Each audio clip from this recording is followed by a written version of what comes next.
Welcome to Divya's green fingers. June का महीना चल रहा है और गर्मी अपने चरम पे है। हम सब के हाल बेहाल है और पेड़ पौधों के भी।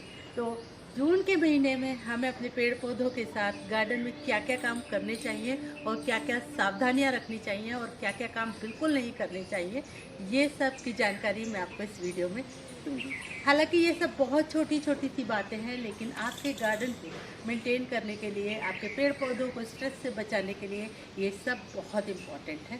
तो जानने के लिए जुड़े रहिए इस वीडियो के अंत तक मेरे साथ। तो फ्रेंड्स, सबसे पहली बात आती है कि मई जून में गर्मी से पौधे वैसे ही बेहाल रहते हैं, तो ऐसी स्थिति में हम उनकी प्रूनिंग बिल्कुल ना करें, क्योंकि अगर आप प्रूनिंग करेंगे उसके बाद फर्टिलाइजेशन करेंगे तो आपका पौधा स्ट्रेस में आएगा।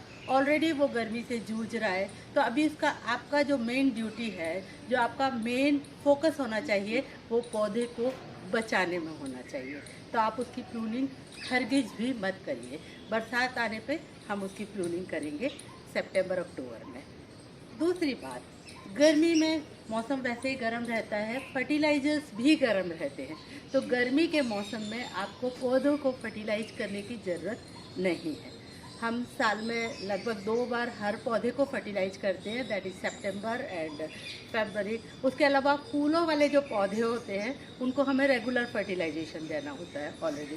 तो वो सब ज़्यादातर सर्दी के सीज़न वाले पौधे होते हैं, लेकिन गर्मी के सीज़न में आप फर्टिलाइज़र मत दीजिएगा। और अगर आप फर्टिलाइज़र फिर भी देना चाहते हैं तो फ्रीक्वेंसी उसकी कम कर दीजिएगा। महीने में एक आध बार और ठंडी खाद दीजिएगा, जैसे कि वर्मी कंपोस्ट आप दे सकते हैं, या फिर कॉम्पोस्ट टी जो कि ठंडी है वो आप दीजिए। अदरवाइज आपके पौधों को इस मौसम में फर्टिलाइज़र की बिल्कुल ज़रूरत नहीं है। तीसरा काम आप जो ना करें वो ये है कि इस मौसम में आप पौधे ना खरीदें। आप नर्सरी जाएंगे, नर्सरी में बहुत ज़्यादा स्टॉक आपको इस मौसम में नहीं मिलेगा, क्योंकि नर्सरी वाले भी इस मौसम में पौधों को बचाने में ज़्यादा इंटरेस्टेड रहते हैं। तो जो भी आपका लिमिटेड स्टॉक होता है वो उसे बचाते हैं। तो ऐसे मौसम में आप पौधे लेकर आएंगे और उनकी रीपॉटिंग करेंगे तो बहुत ज़्यादा प्रोबेबिलिटी है कि आपका पौधा नहीं बचेगा। एक तो ऑलरेडी आपको चॉइस कम मिलेगी, दूसरा अगर इनकेस आप ले भी आए तो वो पौधा सरवाइव करेगा, इसकी प्रोबेबिलिटी भी बहुत कम है। थोड़ी सी 1-2 बरसात हो जाने दीजिएगा, तब अपने नर्सरी वाले भी अपना स्टॉक अपडेट करते हैं।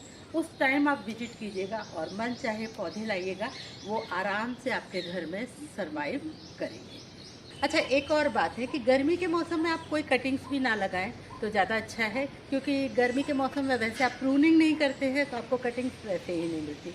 लेकिन अगर फिर भी आप कटिंग्स लगाते हैं तो बहुत कम प्रोबेबिलिटी है कि आपकी कटिंग्स अच्छे से पनप जाए। अगर आपने 10 कटिंग लगाई और एक आध पनपी तो कोई मतलब नहीं निकलता है, आप ये वाले एफर्ट्स ना डालें। इसके साथ साथ अब गर्मी का मौसम है तो हमें करना क्या है ये हम जान लेते हैं।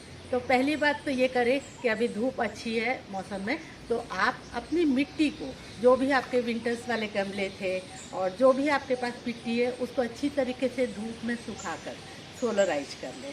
अगर रेत है तो रेत को भी सोलराइज कर लें। सोलराइज करने का फ़ायदा ये होगा कि उसमें जो भी फंगस है, जो भी बैक्टीरियाज हैं, वो सब ख़त्म हो जाएंगे और आपकी मिट्टी हेल्दी हो जाएगी। तो ये आप करें।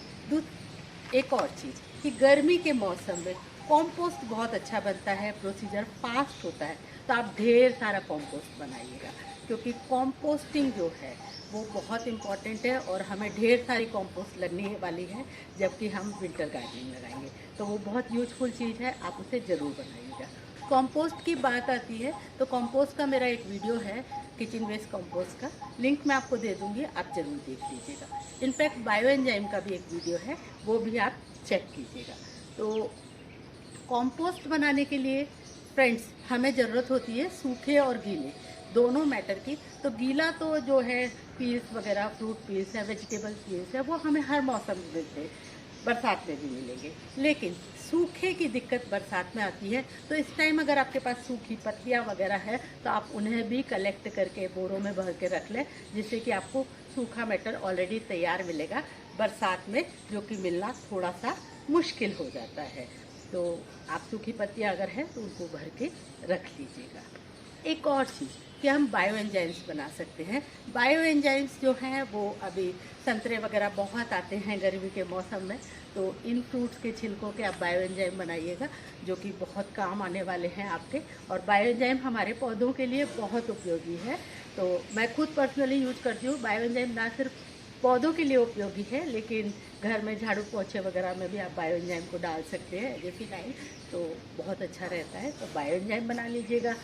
एक और चीज़ कि फ़िलहाल की स्थिति में गमलों के ड्रेनेज होल भी आप चेक कर सकते हैं। ये अभी आसान होता है गर्मी के मौसम में चेक करना, तो वो ज़रूर चेक कर लीजिएगा कि ड्रेनेज होल प्रॉपर हैं या नहीं है। तो ये सारे काम आप कर सकते हैं गर्मी के मौसम में। एक और चीज़ कि गर्मी के मौसम में पेड़ पौधे हमने अंदर तो रख दिए, लेकिन उनको भी खुश करना है, तो हमारे घर में जो आइस क्यूब होते हैं, अगर छोटा गमला है तो दिन में एक आध आइस क्यूब पौधे की मिट्टी में दे दीजिएगा, वो हैप्पी रहेगा। बड़ा गमला है तो 2-3 आइस क्यूब दे दीजिएगा। और ठंडी ठंडी पानी की बोतल को आप स्प्रे में भर लीजिएगा और उन पौधों को मिस्टिंग कीजिएगा, तो वो पौधे फ्रेश भी रहेंगे और खुश भी रहेंगे। तो गर्मी के मौसम में हम पौधों को इस तरीके से भी बचा सकते हैं और खुश कर सकते हैं। तो ये सब काम आपको मई जून के महीने में करने हैं। अगर जून के महीने में एंड में कई बार बारिश हो जाती है, तो एक और चीज़ करिएगा कि बारिश में जो आपने अंडर वाटर प्लेट रखी है गमले के नीचे, उसको हटा दीजिएगा, नहीं तो उस प्लेट में पानी भरा रहेगा और आपका पौधा की रूट्स गल सकती है। तो ये सारी कुछ चीज़ें हैं, कुछ टिप्स हैं जो आपको ध्यान में रखने हैं जून के महीने में। और अगर आप इन टिप्स को फॉलो करते हैं तो डेफिनेटली आपका गार्डन मॉनसून रेडी रहेगा। और मॉनसून में आपको दिक्कत नहीं आएगी। जब आप बहुत सारे गमले लगाएंगे तो आपके पास कंपोस्ट भी होगा, अच्छी सी सोलराइज मिट्टी भी होगी और आप आसानी से गमले लगा सकते हैं। तो फ्रेंड्स, आई होप आपको मेरा ये वीडियो पसंद आया होगा, और अगर आपको मेरा ये वीडियो पसंद आया है तो इसे लाइक कीजिएगा, कमेंट कीजिएगा और मेरे चैनल को सब्सक्राइब कीजिएगा। And big thank you for watching this video till the end. Happy gardening.